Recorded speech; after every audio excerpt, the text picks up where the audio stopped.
Merci Monsieur le Président, chers collègues. Alors qu'elle soit urbaine ou de la campagne, qu'elle soit du troisième âge ou en pleine force de l'âge, qu'elle soit d'ici ou d'ailleurs, la pauvreté gangrène sans aucune distinction nos populations.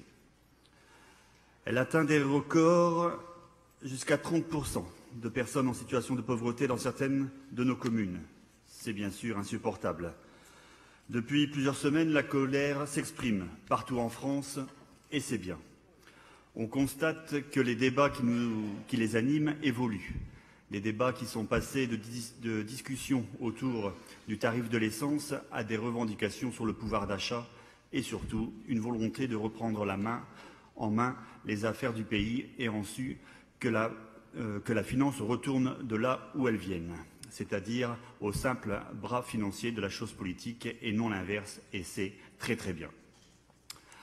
Dans une constante au sein du département, depuis des années, notre majorité invente et met en œuvre tout ce qui est possible pour sortir et venir en aide de toutes celles et ceux qui souffrent de ce cancer qu'est la pauvreté.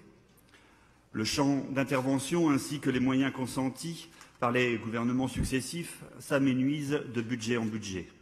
La part financière fléchée en direction de l'action sociale ne cesse de progresser, plus 17,7 millions entre 2018 et 2019. Le plan pauvreté présenté à grand renfort de communication le 13 septembre dernier est pour nous, communistes, largement insuffisant. À titre de compensation, une enveloppe de 2 milliards par an est proposée, alors que 38 milliards sont offerts non aux artisans, aux TPE, aux PME, mais aux grands groupes qui en ont nullement besoin. Monsieur le Président, chers collègues, la démonstration est une nouvelle fois faite.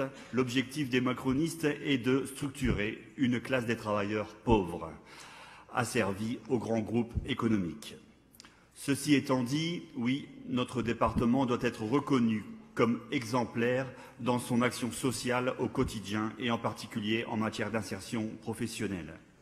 C'est pour cette raison que notre groupe votera ce rapport et appuie la demande d'exonération de l'insertion professionnelle du contrat d'engagement financier État-département. Je vous remercie. Très bien, M. Guillaume.